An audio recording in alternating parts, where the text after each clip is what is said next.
এই শুধু সমন্বয়ের জন্য বর্তমানে দেশে থাকা খুব মুশকিল।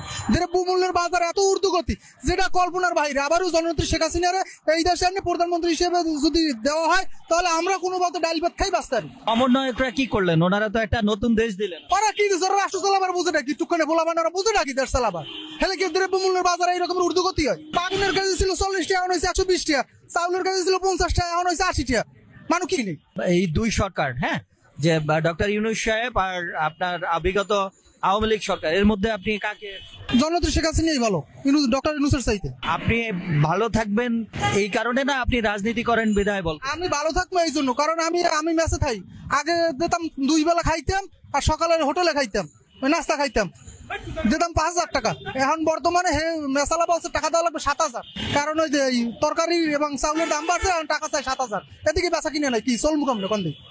যাকে দায়িত্বটা দিছে সে কেন পারবে না? তাহলে সেই গদিতে থাইকা কি করবে? নাইমা যাক, সেনাবাহিনী এসে তাদেরকে দায়িত্ব উঠে দেব, তার তো থাকার কোনো মানে হয় না। সেই নাইমা যাক গা। সে যদি আইসে গদিতে যদি না কমাইতে পারে জিনিসপত্র গুলা বা অসহায় মানুষগুলা না খাইয়া থাকতে হয়, তাহলে তাদেরকে আমার প্রয়োজন নেই। আমাদের সরকার যায় কিন্তু আমাদের কোনো উন্নতি হয় না। সরকার যাওয়ার পরে আমাদের কি এই জিনিসটা আরো অনেক খারাপ হয়েছে।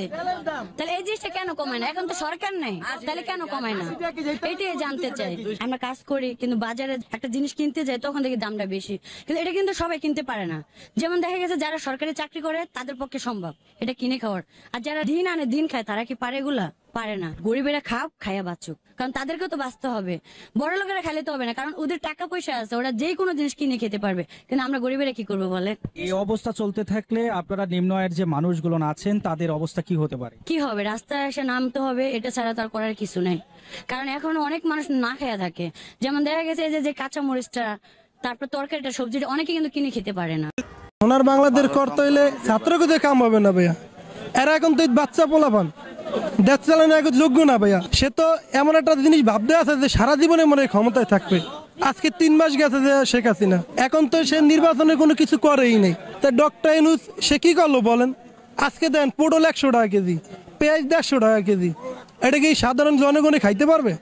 এই 3 মাসে কি দেশের উন্নয়ন কথা, বরং ক্ষতি করছে দেশের। এই আওয়ামী লীগ যে আন্দোলন করতে এনে বাধা, বিএনপি এনে বাধা, মারামারি ধরাধরি, আমরা এটা চাই না। এই ছাত্ররা দেখেন আপনি, ওরা এখন লেখাপড়া করুক। যখন শেখ হাসিনা চলে গেছে তারপর ডক্টর ইউনূসের কাম আছিল কি? ওদেরকে অন্তে নামাই দেওয়া। ইসরায়েলে যুদ্ধ লাগছে, ফিলিস্তিনে যুদ্ধ লাগছে, ইউক্রেন রাশিয়া যুদ্ধ লাগছে, এখন আমাদের বাংলাদেশের পেটে যুদ্ধ লাগছে। এটা সামাল দিতে মানে সরকার তো ব্যর্থই, আমরাও ব্যর্থ। কথা বুঝছেন? সরকার নিয়ন্ত্রণ না করলে এগুলা আর হবে না। সামনে কোন দল ক্ষমতা আসলে দুর্নীতি এবং চাঁদামুক্ত একটি দেশ পাবো আমরা। দুর্নীতি দূর করা যাবে না, কেননা বাংলাদেশের সবাই দুর্নীতিবাজ। দুর্নীতি দূর করা সম্ভব, এটাকে চেষ্টা করা পর্যন্ত দুর্নীতিবাজ। আর কিছু বলবেন? সুতরাং দুর্নীতি দূর করা সম্ভব না কোনো কালে। ইউনূস সাহেব যেমন চোর, আর চোরের দরকার বাংলাদেশে ভালো মানুষ নাই। আওয়ামী লীগ ছিল খুব ভালো ছিল, সবাই গরিব মানুষ খুব ভালো আছে। এখন গরিব মানুষের বাঁচতে নাকি আওয়ামী লীগ সারা দিলে আমি মনে করি আওয়ামী লীগ আমাদের জন্য অনেক ভালো। শেখ হাসিনা আবার আসবে ক্ষমতায় এবং এই দেশ সে আবার শাসন করবে। ভয়তে মানুষ বলে না, আমাদের তো কোনো ভয় নাই, কাউকে ভয় পাই না, এক আল্লাহকে ছাড়া কাউকে ভয় পাই না। বাজারে গেলে বাজার সামাল দিতে তখন মানুষের হিমজিম খায় থাকতে হয়। উনি ক্ষমতা আবার উনার হাতে, দেশের জনগণ উনার হাতে আবার দিয়ে দেবে দেশ, কারণ উনি ছাড়া নিরাপদ না, কেউই নিরাপদ না। উনি ছাড়া এই দেশ চালানোর কোনো যোগ্য ব্যক্তি বাংলাদেশে নাই। এটা জ্যোতিষশাস্ত্র আমার ব্যক্তিগত অভিজ্ঞতা থেকে, আমার বয়স তো কম হয়নি, তো আমার ব্যক্তিগত অভিজ্ঞতা থেকে এবং জ্যোতিষশাস্ত্রে থেকেও বলছি, এবং আধ্যাত্মিক একটা বিষয় আছে যেগুলা কানেকশন হয় আমাদের, সেই কানেকশন থেকেই বলছি শেখ হাসিনা আবার আসবে ক্ষমতায় এবং এই দেশ সে আবার শাসন করবে এবং দেশ ভালো অবস্থায় নিয়ে যাবে। এরপরে আর চুরি টুরি এগুলো তারা বাদ দিবে, বুঝতে যে দেশের কি অবস্থা হয়েছে, তারা এর পরবর্তী তারা সংশোধন হবে। শেখ হাসিনা হয়তো 2025-26-এর মধ্যে চলে আসবে। 25 আসার এখন মুক্তিযুদ্ধকে রক্ষা করার জন্য আমি গলায় ফাঁসি নিব। আওয়ামী লীগের রাজনীতি কিন্তু এই দেশে আসবে, যেটা শুরু হয়েছে এই দেশে, এটা তো গুমরাহির পথে যাচ্ছে দেশ, অন্ধকারের পথে যাচ্ছে দেশ। অন্ধকারে যাওয়ার জন্য তো আমরা এই দেশে মুক্তিযুদ্ধ করি নাই, 30 লক্ষ লোক জীবন দেয় নাই, আমরা অন্ধকারের পথে ঢুকছি কেন? আর এইভাবে তো একটা দেশ চলতে পারে না। কি আপনাদের মনে হয় একটা দেশ, এখানে কোনো সরকার আছে, এদের কোনো নিঃশ্বাস প্রশ্বাস পাওয়া যায়? আপনি বিপদে পড়লে বলতে পারবেন আমি কোথায় যাব? একটা অরাজনৈতিক এবং একটা অনির্বাচিত সরকার, সেটার মধ্যে গোপনে গোপনে ষড়যন্ত্র করেন, বাজে রাজনীতি করার, এটা বাধা দিব না আমরা? আমাদের বয়স 72 বছর হয়েছে, আমি 77 বছর হয়েছে, আমি 60 বছর পলিটিক্স করি, দেশের জন্য সব শেষ করছি।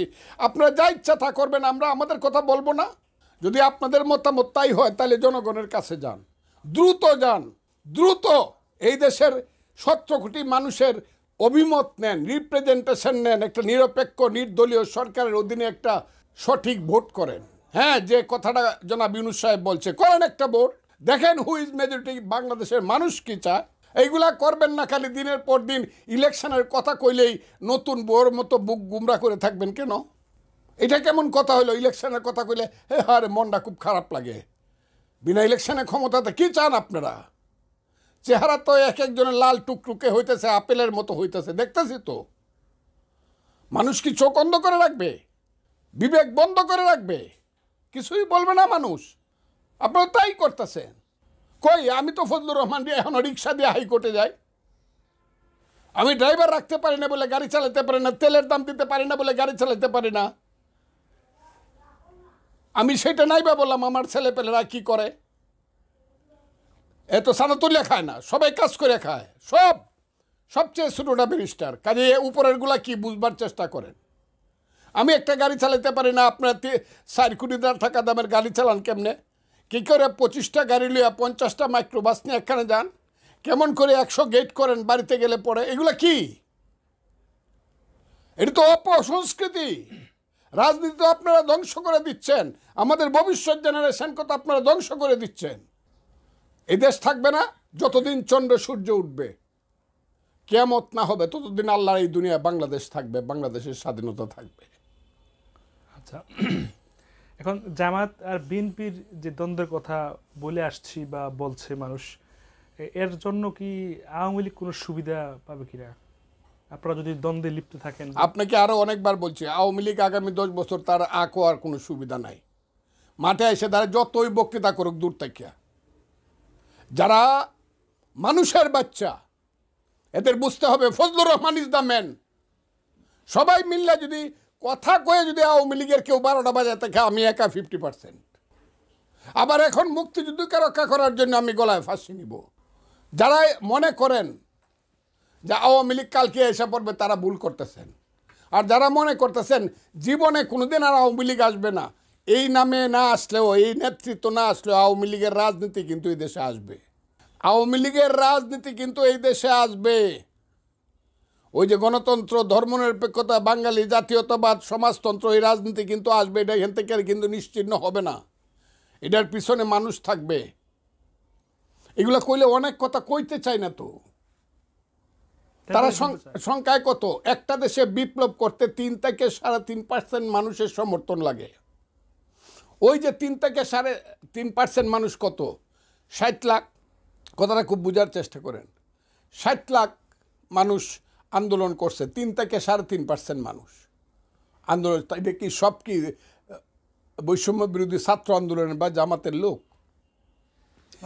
90% মানুষ হলো সাধারণ মানুষ, হলো বিএনপির, যারা 14-15 বছর যাবৎ জীবন যৌবন শেষ করিয়া জেল জুলুম অত্যাচার সব কিছু নির্যাতন সহ্য করিয়া, মা মরছে দেখতে যেতে পারে নাই, জেলখানায় ছিল, বাপ মরছে জানাজায় গেছে পায়ে ডান্ডা বেরি, সেই বিএনপির কর্মীরা জীবন যৌবন শেষ করিয়া এই হাসিনার গলা পর্যন্ত দম আটকায় দিছে।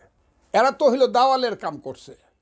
বৈষম্য বিরোধী ছাত্র আন্দোলন তো সর্বশেষ আইসে, আমি ধান পাকাইছি, এর ধানটা খাইতে দিয়া কইতেছে আমার সব দেওয়ান লাগবে, কারণ আমি তো কাটছি। এরা দাওয়ালের কাম করছে।